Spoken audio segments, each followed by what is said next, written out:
In many Appalachian communities, history lives beyond textbooks, in kitchens, on front porches, and community gatherings.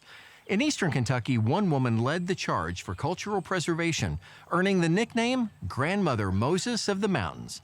Let's meet Verna Mae Sloan.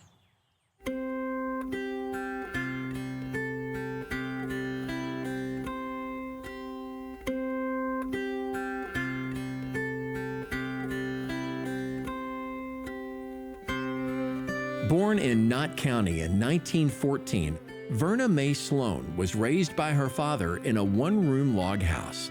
After losing her mother to illness as an infant, her world became one of devotion and responsibility.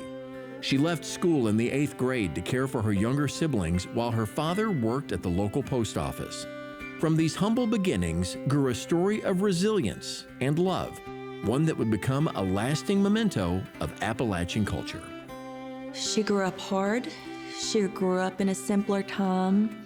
She grew up very close to her family, and you would be close to your family if you lived in such a small quarter. A lot of the people here struggled to survive. People didn't have a lot of hope, and so they had to find their joy wherever they could, and that's where she enters the building. In 1979, at the age of 65, she published her first book, What My Heart Wants to Tell, a collection of essays shaped by her experiences in the hills around Caney Creek, Kentucky.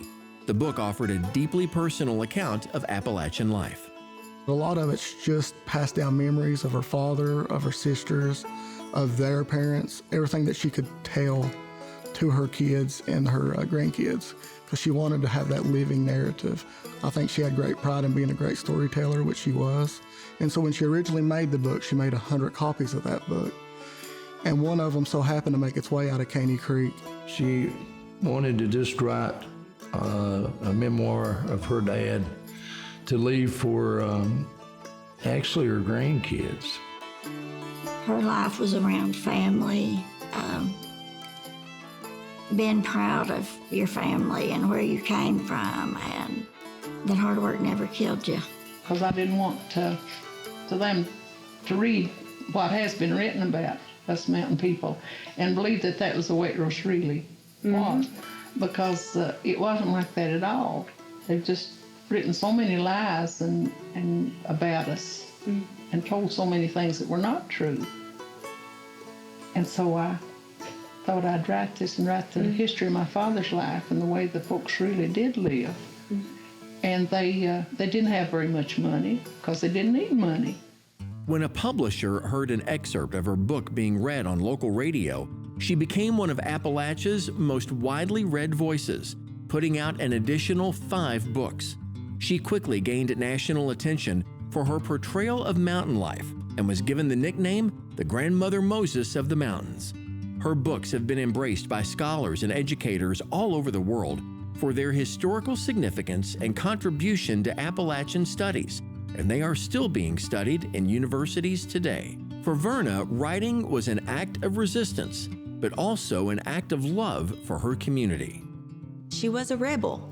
She was a trailblazer. She was a renegade. She did not care what other people thought. And a true artist or a true folk artist does not care what other people think. They just want to get what's inside of them out of them. And art is an expression of that. She wanted to dispel the hillbilly image. And she had a wit about her that she could poke fun with her writing and get by with it. So many lies and half-truths have been written about us, the mountain people, that folks from other states have formed an image of a gun-toting, backer-spitting, whiskey-drinking, barefooted, foolish hillbilly that never existed, but was conceived and born in the minds of the people who have written such things as Stay on Stranger and Beverly Hillbillies. And they were not like that at all. A lot of her inspiration was the kinship in the community of Caney Creek. It was a small community, and she was really close-knit with a lot of the people located there. She captured the richness of Appalachian English, documenting expressions and meanings that she grew up hearing on front porches. One of her books just is about just the meaning of our slang words that I got a kick out of. She would give like 18 different ways to use the word mind in a sentence. Mind your manners, mind your business, I have no mind, you know. She wanted to preserve that dialect. One thing the outsiders did not seem to realize was that they sounded just as different to us as we do to them. We could understand them better than they could us because we have so many quaint expressions that are meaningless to anyone else but ourselves. She played a part in preserving the dialect as a cultural record. She also created a cultural record of her family. Once I started reading, I couldn't lay it down because it's my family and it was my heritage. She didn't realize, and I don't think any of us realized that she was so gifted an author. Long before her words were bound into books, her hands were already at work. Throughout her life, she hand-sewed and stitched thousands of quilts and dolls, honoring the people and traditions that shaped her life. They would have to make things themselves. So she started making her quilts, and she had a lot to say. And one way that she could get her point across or to tell a story was through her quilting. So every quilt told a story. She said once you were born, you were given a group of scraps.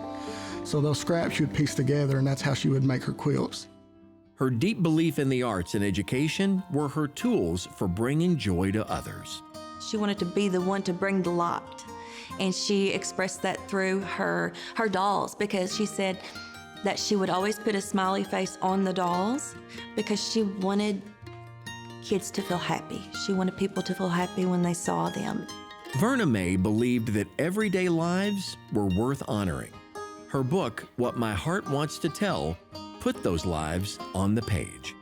That is what makes her book stand out from anybody, because they give you a strength that you have inside, but you didn't know how to bring it out. She knew that we had intelligent people here and people that were worth listening to, but they only needed a voice, and I think she wanted to be that voice.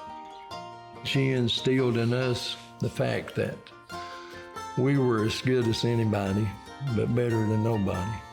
In the book, I said God knew that it'd take brave and sturdy people to survive in these beautiful but rugged hills. And so he sent us his very strongest men and women, people who could endure life and search out the few pleasures that were contained in a life of hard work and toil. They were enduring people who did not whimper and complain because their burdens was heavy, but they loved each other and lived closer to God and nature than any folks anywhere. Hey everybody, I'm Chip Polston, your host for Kentucky Life. Now, if you like that story and maybe you want to explore more of what Kentucky has to offer, all you got to do is click that subscribe button for more great content.